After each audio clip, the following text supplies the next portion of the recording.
De retour dans l'Africa Newsroom, notre plateau est toujours au complet. Avec nous, notre invité, président du centre formation Obgis, Douglas Biondou, ainsi que nos éditorialistes Jean-François Akanji-Kombe et Jean-Marie Bitomo. Et le Cameroun souhaite voir tripler sa production de cacao et devenir l'un des 3 producteurs mondiaux au cours des 10 prochaines années. Il faudra donc redoubler d'efforts pour atteindre cette ambition. C'est ce que nous explique Olivia Yeredogwe. Au terme de la campagne agricole 2015-2016, la production camerounaise de cacao a enregistré une augmentation de 100% par rapport à la campagne précédente. Selon les statistiques officielles, près de 20 000 tonnes de cacao certifiés ont été exportées. Une performance qui, selon les autorités, s'explique essentiellement par l'engagement des producteurs à respecter les normes de qualité, les rémunérations octroyées le long de la campagne pour encourager les agriculteurs et aussi la multiplicité des organes de contrôle dans les bassins de production. Ici au Cameroun, on respecte énormément les normes environnementales.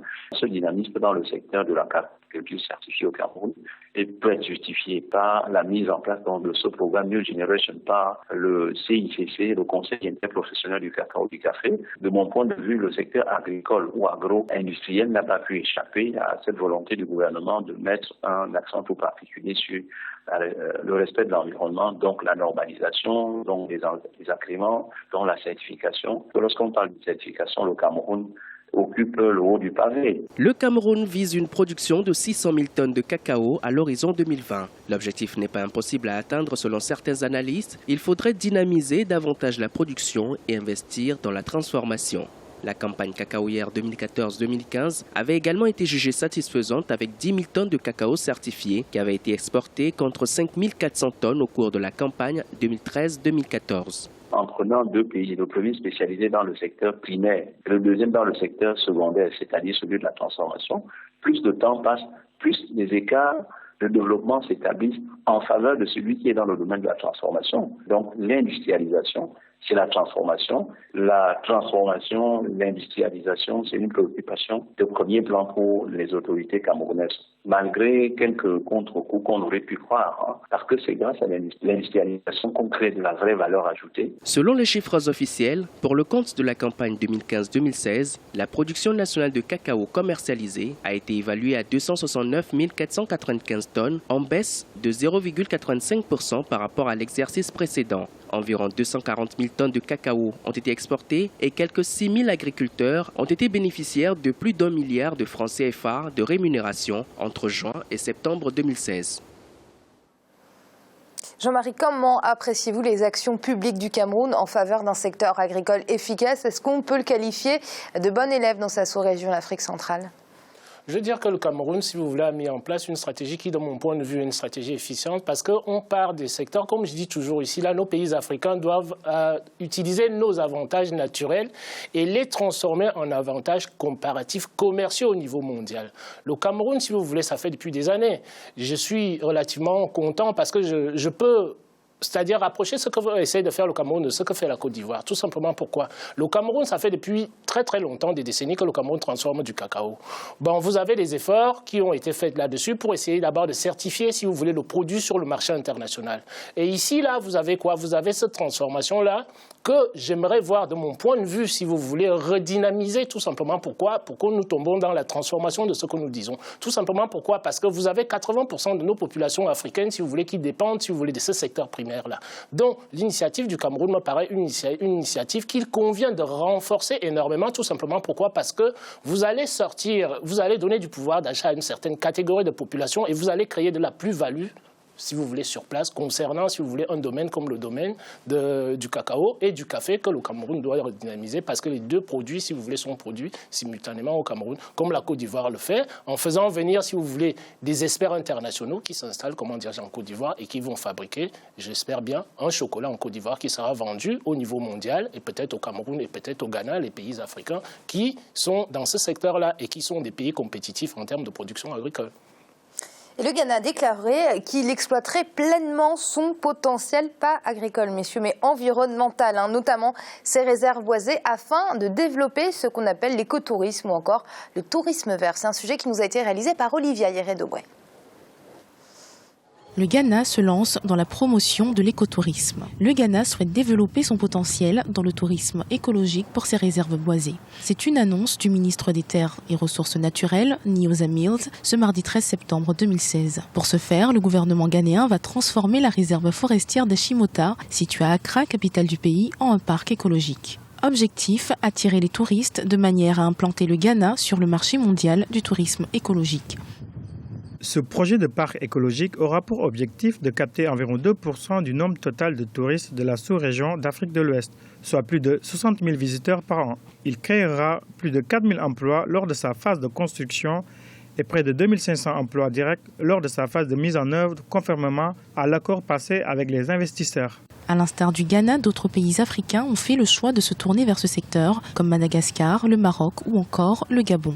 L'écotourisme reste en effet un outil efficace de valorisation économique par le développement des emplois locaux sans détruire l'environnement. L'écotourisme intéresse trois pôles. Vous avez les conservateurs de ces différents écosystèmes, la faune, la flore. Vous avez les touristes qui, eux, viennent pour dépenser leur argent, mais ils ne veulent pas le dépenser bêtement. Et vous avez les populations locales qui vivent dans ces écosystèmes, qui bénéficient de l'argent du tourisme. Ce n'est plus comme avant, où vous aviez des gros investisseurs qui bénéficiaient grâce aux infrastructures qu'ils mettaient sur place.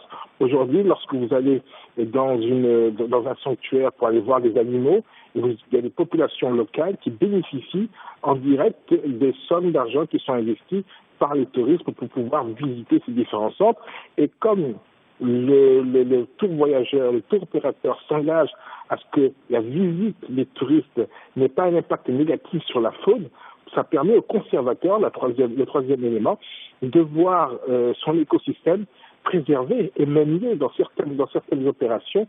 Les tour opérateurs, les touristes participent à l'amélioration de l'écosystème à travers un investissement personnel. Donc l'écotourisme aujourd'hui est une opération qu'on appellerait gagnante-gagnante.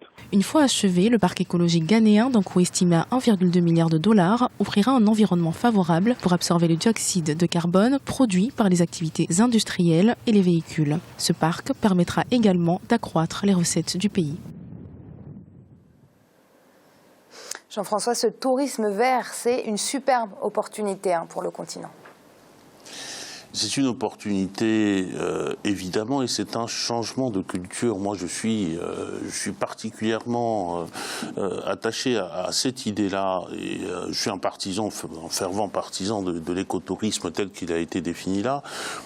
C'est un changement de mentalité et de système. Pourquoi? Parce qu'auparavant, on connaît l'image, le tourisme, les safaris, chasse, les safaris. Vous aviez une industrie du tourisme qui était tourné essentiellement vers l'étranger et vers la productivité, une sorte de consumérisme touristique, si on veut. On travaille pendant longtemps dans une usine aux États-Unis ou ailleurs, ou en France par exemple, et puis le continent africain devient une sorte de défouloir.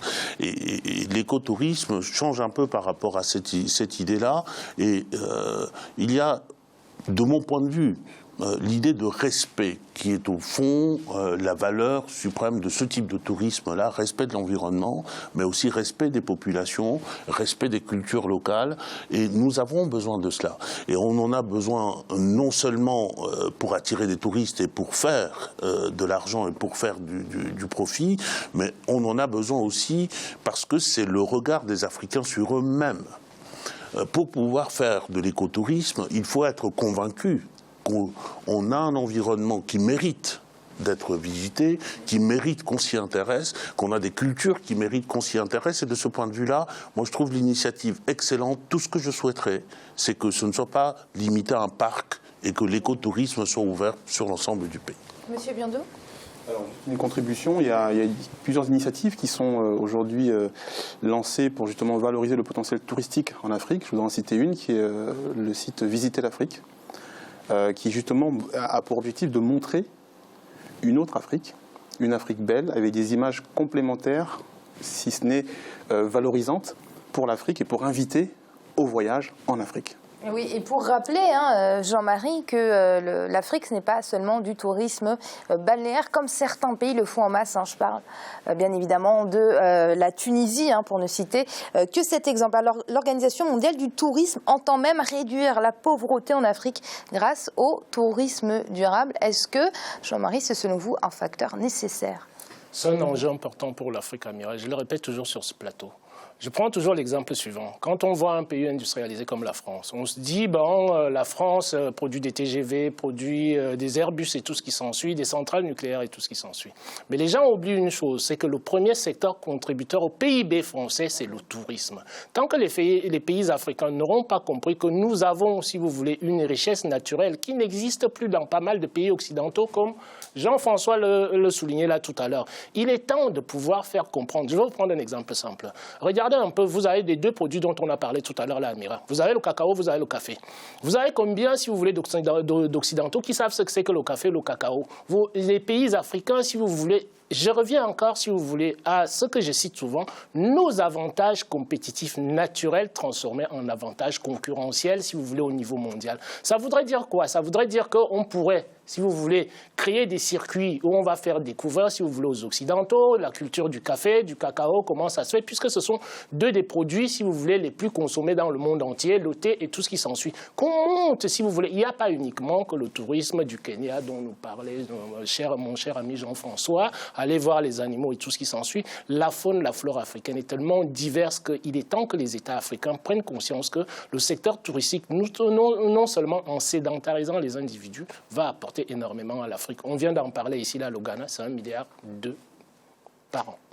Jean-François, très rapidement, c'est la fin de l'émission. Juste un mot, il y a un enjeu complémentaire qui serait de développer l'écotourisme entre États africains et pour les Africains aussi.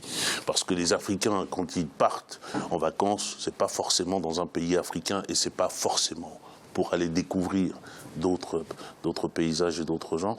Mais on est sur la bonne voie avec le sujet. Merci Jean-François pour vos analyses. C'est moi qui vous remercie, Amira. Je salue tout le monde, toutes et tous, et j'étais très heureux de retrouver mon très cher ami. Jean-Marie, merci à vous pour votre participation. Merci à Jean-François et merci à vous, Amira, d'avoir passé cette rentrée-là à 3 sur le plateau. On s'est déjà vu avant-hier, donc c'est avec plaisir que je reprends, si vous voulez, au bâton de pèlerin pour Africa 24 cette année. Et merci à vous également, Monsieur Biandou. Je rappelle que vous êtes président du centre formation OBGIS, des ambitions africaines. Donc on vous souhaite plein de courage et bonne continuation. Merci beaucoup, Amira. Merci à tous. Vous l'aurez compris, c'est la fin de cette émission, mais l'Africa Newsroom, ce n'est jamais fini. On se retrouve demain pour une nouvelle émission, cette semaine consacrée au pouvoir des réseaux sociaux sur le continent africain. À demain.